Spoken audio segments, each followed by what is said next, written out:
মুসার কাছে খবর আসলো, আল্লাহর নবী মুসা, তুমি কেমন নবী গো? তুমি নাকি আল্লাহর সাথে কথা কও? তুমি মিথ্যুক, তুমি বলছো এই ঘরে কোনো সন্তান আসবে না। এখন দেখি পরপর 3টা ছেলে। কয়টা? একজন ব্যক্তি 10টা বছর বিয়ে করছে, কোনো ছেলে হয় না, কোনো মেয়ে হয় না। কয় বছর? ডাক্তার কবিরাজ সব দেখানো শেষ, কোনো বাচ্চা আসার সম্ভাবনা। ডাক্তার বলছে এই ঘরে কোনো বংশ আসবে না, কবিরাজ বলছে বংশ আসবে না। চোখের পানি ছেড়ে কান্দাল্লাহ, আমার যদি কোনো বংশ না আসে, কোনো ছেলে যদি কোনো মেয়ে না হয়, ও আমার মালিক, কে আমারে জানাজা দিব, কে আমারে দাফন করাইব, কে আমার জন্য দোয়া করবে? চোখের পানিগুলো ছাড়তে লাগলেন, কাঁদতে কাঁদতে চলে গেলেন হযরত মূসা আলাইহিস সালামের কদমের মধ্যে। জোরে বলেন মারহাবা। কার কাছে? মূসা আলাইহিস সালামের কাছে যা বলে, আল্লাহর নবী গো, আমি আপনার কদমের মধ্যে আছি, আমাদের জন্য দোয়া করেন। আল্লাহ জনগ আমাদের একটা বাচ্চা দেয়। আরো জোরে, ছেলে হোক আর মেয়ে হোক, যেটা আছে সেটাই খুশি, যেন একটা বাচ্চা আমাদের দেয়। মুসা নবী হাত উঠায় দিছে আল্লাহর দরবারে, আল্লাহ, ও আমার আল্লাহ, এই ঘরের মধ্যে একটা সন্তান দাও, একটা ছেলে দাও। আল্লাহ অসম্ভব, মুসা হাত নামায় নাও।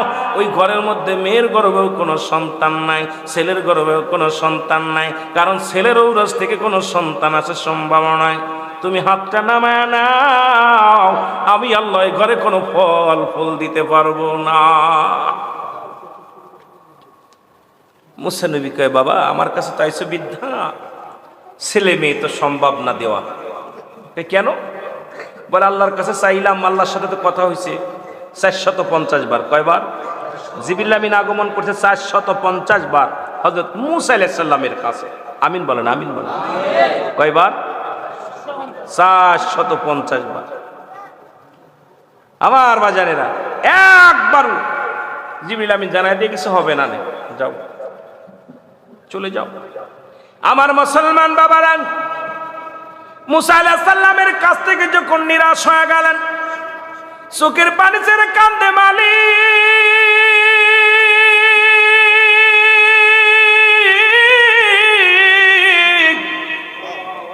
পৃথিবীর কবিরাজ ফেল, ডাক্তার ফেল, অবশেষে মূসা আলাইহিস সালামের কাছে আসলাম একটা সন্তানের জন্য।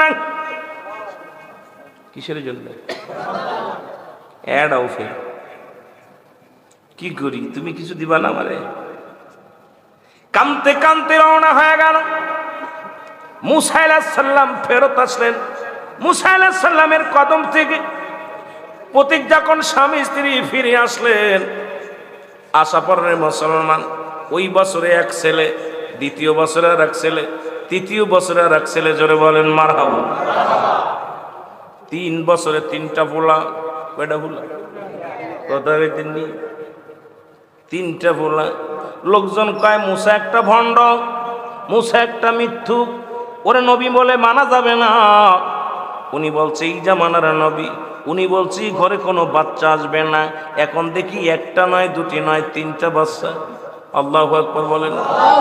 মূসা নবী মিথ্যুক, মূসা নবীরে মানা যাবে না। মূসার কাছে খবর আসলো, আল্লাহর নবী মূসা, তুমি কেমন নবী গো? তুমি নাকি আল্লাহর সাথে কথা কও? তুমি মিথ্যুক, তুমি বলছো এই ঘরে কোনো সন্তান আসবে না। এখন দেখি পরপর 3টা ছেলে। কয়টা? তুমি মিথ্যুক না তোমার আল্লাহ মিথ্যুক? নাউজুবিল্লাহ। আরো জোরে। মূসা নবী একটু তুতলা মানুষ, রাগী মানুষ, সব নবীর চাইতে একটু ব্যতিক্রম ছিল, খুব রাগান্বিত। দাঁড়া, আমারে চোরবাটপার বানানো দিচ্ছির আল্লাহ। চলে গেছি একদম পাহাড়ের কন্যারে, ডাক দে বলে, আমার আল্লাহ,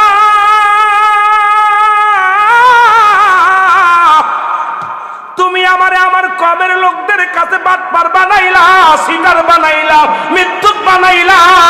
তুমি কি আমার চোর বানাইয়া খুশি হয়েছো? বাটপার বানাইয়া খুশি হয়েছো? তুমি বলছো ছেলে নাই, তুমি বলছো মেয়ে নাই, কই থেকে 3টা লাগে জানতে চাই। জোরে জোরে চিল্লায় বলো আল্লাহু আকবার। এর মাওলা তোমায় ধরতে যাইয়া পড়ে গেছি ভীষণ দায়, আল্লাহ তোমায় খুঁজতে যাইয়া পড়ে গেছি ভীষণ দায়। তুমি মানুষ দিয়া মানুষ বানাও, মানুষ দিয়া মানুষ বানাও, তুমি থাকো কোন জায়গায়, আল্লাহ তোমায় খুঁজতে যাইয়া। ঠিকই দেয় এই মানুষ সেই মানুষ না, আল্লাহর মাহবুব বান্দাদের কাছে যায় অমানুষগুলো মানুষ হয়ে যায়। সুবহানাল্লাহ বলেন না? পথগুলা মানুষগুলো মানুষ হয়ে যায়। মারহাবা বলেন না? আরো জোরে। এ দুনিয়ার মুসলমান গভীর মনোযোগ। আমার আল্লাহ ডাকতে বলে নবী মুসা রে,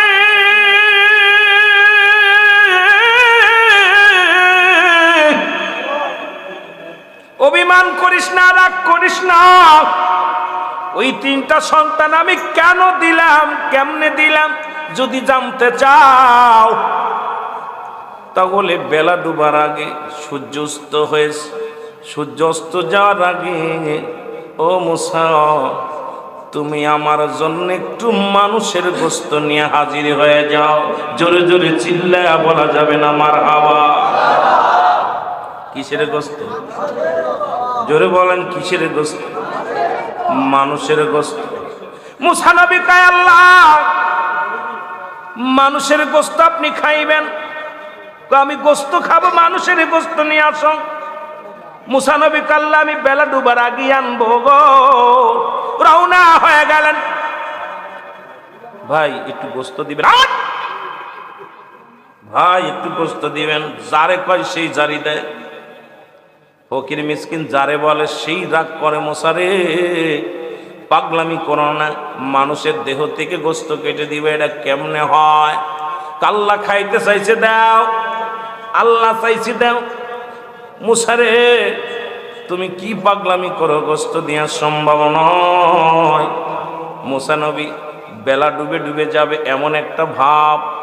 এক পাগল এসে বলে মুসা রে তুমি এত মন খারাপ করে বসে আছো কেন?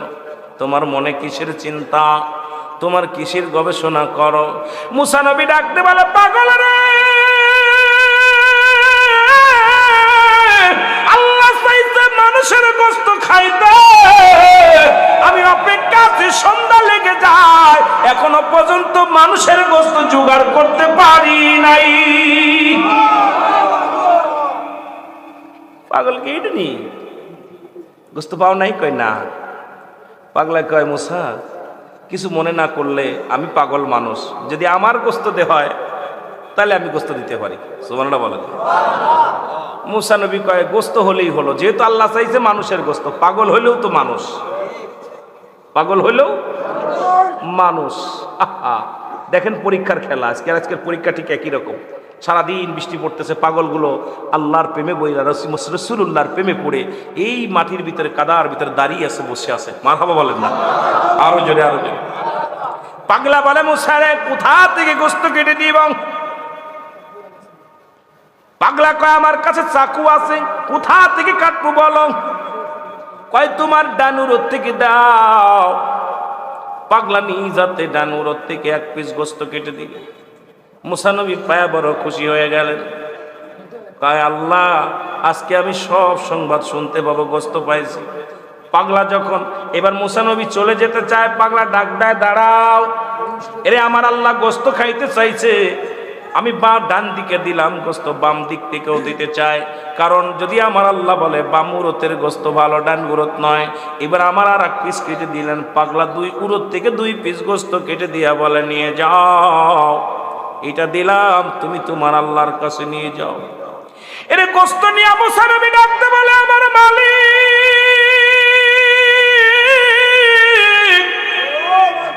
তাড়াতাড়ি বলে দাও। সব মানুষ আমারে সিটার বাটপার বলে, মিথ্যুক বলে। আগে বলো ওই সন্তান পাইল কই? সন্তান না এখন পাইল কই? আগে বলো।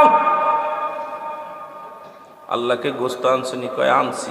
এই নাও গোশত পাইলা কই? সুবহানাল্লাহ বলেন। এ মুসা আগে বলো গোশত পাইলা কই? মুসা নবী কাল্লা এক পাগল দিছে, পাগলে দিছে। আমার আল্লাহ কয় মুসা রে পাগলের গোশত নিয়ে আইছো, তোমার গায়ে কি কোনো গোশত ছিল না?